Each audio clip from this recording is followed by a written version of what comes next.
Yeah, guys and girls, welcome back to another video.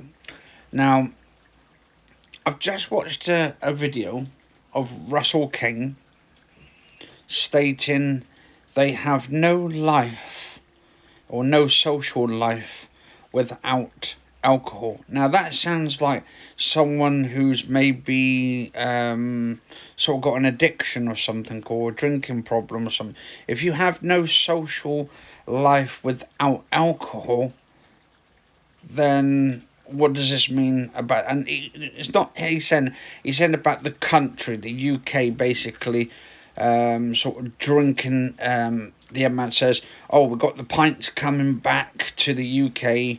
Well, obviously, the pints have been coming back since, I think, sort of a couple of weeks going back, or actually at the end of the start of the last month. And obviously everyone's had to sit outside and they've had to sort of distance themselves, but yeah, there was loads of pubs opened up. Some of them, 60% of them, had to close anyway due to the sort of like the COVID restrictions. And then you get some video of Russell King talking about basically the UK is bringing back alcohol on the 17th, obviously, because the things, everybody can go into pubs, they can hold hands, got to then have pubs, hugs, but no dancing. Now, what really annoys me, not annoys me, but sort of like gets me ticking a little bit, is that basically he's trying to make out that basically the whole country cannot live without drinking pints because it's the life of the party, or the life of whatever it is. But I think if you think about alcohol, yes, UK have been sort of one of the biggest countries for drinking alcohol. Scotland's probably one of the biggest ones of alcohol drinkers, and also we have Ireland. They like their Guinness and all this kind of stuff there as well. So they're kind of big, heavy drinkers. And also, I think, like, UK, I'd probably put it in the second or third top biggest countries of drinkers. I should probably say America as well, because America drinks a lot. Now, if you think about last year in 2020, they were saying, because we were all in lockdown, at least more than 50%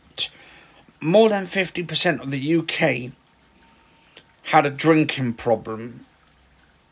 And actually it said about, I'd say 50% now. I mean, there's 50% more deaths as well due to the drinking and stuff as well, like them drinking alcohol, getting liver poisoning. Also, there was one I was reading up about alcohol. Now, thing is, how are we supposed to tackle mental health, right? How are we supposed to tackle mental health when we've got alcohol in the UK? Why cannot we just go to a pub just like a normal person and not have a drink and say, nah, it's all right, we'll pass it on. We'll just go there just to socialise, rather than sort of in-socialise and get pissed and then can't remember the next day when you've got drunk. Now, just trying to find this article because it was really interesting. I think it was more than 50% they were on about it, but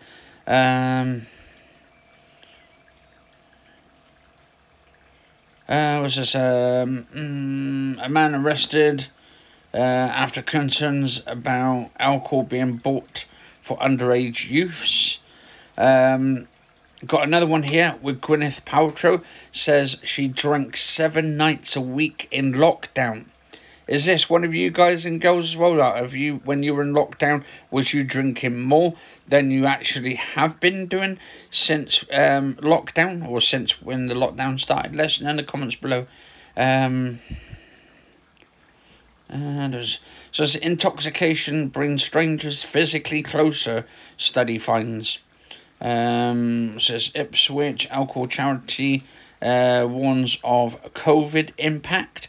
So, as more families seeking help, then it can treat embedded for article from Flourish. Just trying to sort of find this one about in 2020. Actually, I think it was 2020. Just I don't forget the facts. Right, so deaths from alcohol misuse in England and Wales hit 20-year high in 2020. ONS figures show the death rates starting to rise at the beginning of the first lockdown and increasing sharply each quarter. Deaths directly attributable to alcohol misuse rose dramatically to reach a 20-year high in England and Wales as the coronavirus took hold last year, possibly driven by increased consumption by higher risk drinkers, official data shows. There were 7,423 alcohol specific deaths in 2020, up by 20%. No, so it's 20%, not 50%. So 20%, but that's still a lot, guys and girls. And it makes you wonder why people were drinking in the first place. Like, obviously, we know sort of the depression kicks in and anxieties are staying at home. So, obviously, that's kind of driven up the level of content of production. So, that's why and this is the thing. The government wants to sell this, and then people's lives are more at risk and all that. On the previous year, the highest annual deaths toll since records began in 2001, the Office for National Statistics, ONS, said in population terms, the rate rose year on year from 11 to 13%, 100,000. Jesus, 100,000. The ONS said alcohol consumption in higher risks drinkers had risen during the pandemic and suggested deaths were likely to be concentrated among people with long-term drink problems, including those who had been abstinent but relapsed. So the ones who sort of were not drinking, and suddenly because of the lockdown it's kind of increased it and people were drinking more. And I mean, this is what I don't get, is why people just cannot go to a pub or just have a normal, just maybe one drink and not just get flipping bladdered and all that. I mean, is this what we want to teach our children and like encourage our kids in the future? Is, oh, it's all right, kids, to get pissed and all that, and also to get sort of depression from it and end up doing something later on in life and shit, which is unbearable. And it's thing is, we need a national health service that is going to be for the mental health service, and it's going to help people to help them stop drinking alcohol in the first place. And I think we're only going to be able to do this is if the government starts tackling it now. And I mean, obviously, Boris Johnson isn't doing a great job himself by encouraging pubs and stuff and going to the pubs himself and all that. All he's doing is sort of ascertaining the people to encourage them to do it. So in a way, you could say it's really bad of Boris Johnson, and he should know better, really.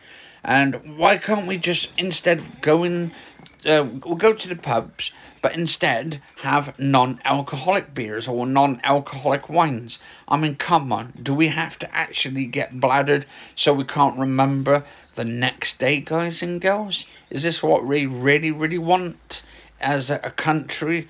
We should be sort of encouraging other countries not to do the same as us, and we should be actually teaching the other countries how to do it, how not to get pissed and all that, or how to not ruin your life and all that over the next 30 odd years of your life and all that.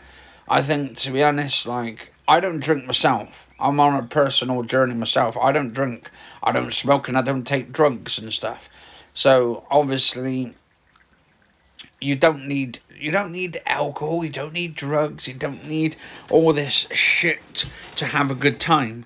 You don't need all that to have a good time at all. Why don't you just sort of like get together, a bunch of friends, maybe go to sort of Costa's or these other coffee shops to have a cup of coffee, rather than actually just getting bladdered every single day, or going to the pubs every single day, and then just increasing the amounts of death rates and actually putting our National Health Service at risk. Because this is what you're doing. You're putting the National Health Service at risk due to the fact that basically the National Health Service is already under strain as it is, and now you want to add people with like a lot of anxieties and depression, just to get them all pissed and drunk and stuff, to the point where they're bladdered and end up having fights at the pubs, and then maybe even start this virus all over again. I mean, is that what you really want? Let us know in the comments below, guys and girls. I mean, I'm on a mission here to tackle this shit in the first place by talking about it, by trying to stop people doing the wrong thing. And if you don't like it, I mean, if you don't like it, it's my opinion at the end of the day, and obviously people are going to be upset by it and all that, but hey, it's my opinion on it. So just sort of realise when you go to the pub, maybe just have 1 pint, or maybe half a pint, or maybe some non-alcoholic beers that ain't going to get you fucking bladdered to death and all that. But anyway, you stay safe. Hopefully you enjoyed my episode here today, and I'll see you on the next episode, guys and girls.